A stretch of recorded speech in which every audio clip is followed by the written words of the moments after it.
Vamos a votar a favor de este dictamen de la Comisión COVID y hemos presentado un voto particular, no porque no estemos a favor o que no compartamos muchas de las cosas que aparecen, sino porque creemos que había una oportunidad para ir más allá, ¿no? La cuestión clave era, después de una pandemia, de confinamientos, de desempleos masivos, incertidumbre vital en todo el país, de escasez de equipos, crisis en los sistemas de dependencia, crisis económica, rescate de industrias, crisis climática. Después de todo eso, la reflexión que hace la Junta General puede ser una reflexión que se base en la necesidad de más formación, de más EPIs, de mejores condiciones del personal.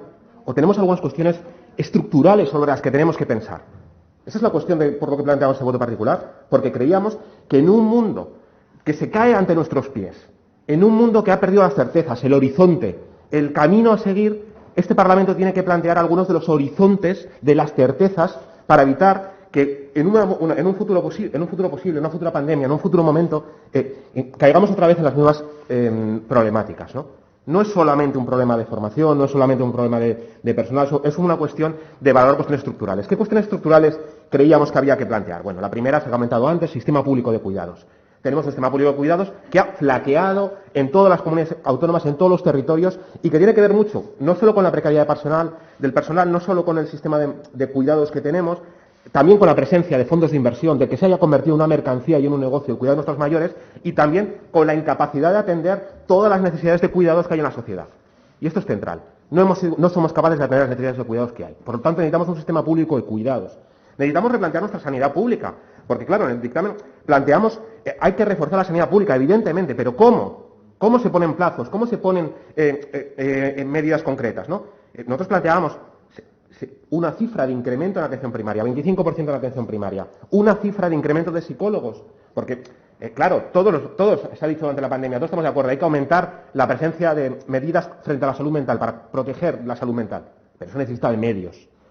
Hemos planteado cuestiones para afrontar un plan de choque frente a las listas de espera, porque sabemos que se van a aumentar, ¿no? Con lo cual, y sobre todo, cómo interactúa con el sector privado, que sin embargo, a pesar de la pandemia, aumenta el sector seguros privados, aumenta el dinero para los hospitales privados y concertados, hay dificultades para poner a disposición lo privado en los sanitarios en lo público, ¿no? Con lo cual, sanidad pública, necesitamos actuar allí.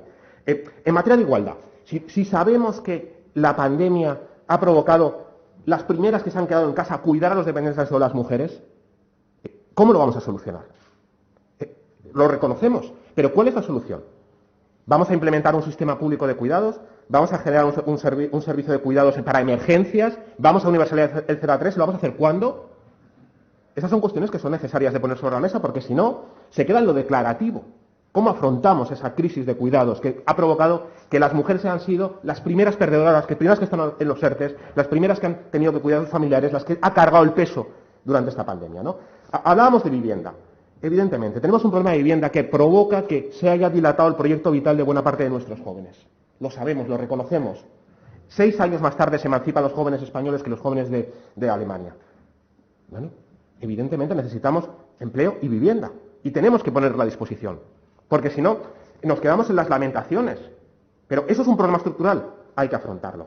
Creemos que en materia de cultura, el problema no es que se hayan cerrado los teatros o los espectáculos, sino que eso ha provocado una crisis monumental en el sector de la cultura, porque era un sector donde no había regulación fiscal y laboral, donde no había derechos. Y por lo tanto, son sectores, también el sector, por ejemplo, de los cuidados en muchos casos, muchas cuidadoras a domicilio. Los sectores más informales son los que más han pagado las consecuencias de la pandemia. En materia de trabajo, yo creo que hemos valorado las consecuencias también de valorar un poco más nuestro tiempo libre. Mire por dónde, esa es una parte buena de la pandemia. Bajar el ritmo. Hemos llegado a bajar el ritmo en algunos momentos. Bueno, pues eso tiene que poner sobre la mesa el debate de que necesitamos una mayor presencia de nuestra vida frente a una vida centrada en el trabajo, ¿no? Y por lo tanto tenemos que plantear qué modelo económico tendemos al respecto, cómo afrontamos el trabajo, cómo afrontamos los problemas de la desregulación laboral que empeoran derechos y empeoran condiciones, ¿no? Cómo afrontamos los riesgos del comercio digital y por lo tanto planteamos medidas al respecto, ¿no? Medidas también de los problemas del ingreso mínimo vital, fiscalidad. Si dice el Fondo Monetario Internacional que hay que aumentar los impuestos a las grandes fortunas, ¿por qué no entramos en ese debate para financiar los servicios públicos, ¿no? Por ejemplo, presencia del Estado en la participación pública industrial, ¿no? ¿Quién ha rescatado a la economía? Ha sido el Estado. Bueno, pues entonces afrontemos ese proceso, ¿no? Con lo cual, termino, este dictamen debería de aportar ideas estructurales para afrontar eso, para que cuando venga la realidad no nos encuentre dormidos, decía el Barrico. Eso debería ser nuestro reto, que no nos encuentre dormidos la realidad, una nueva pandemia, una nueva situación.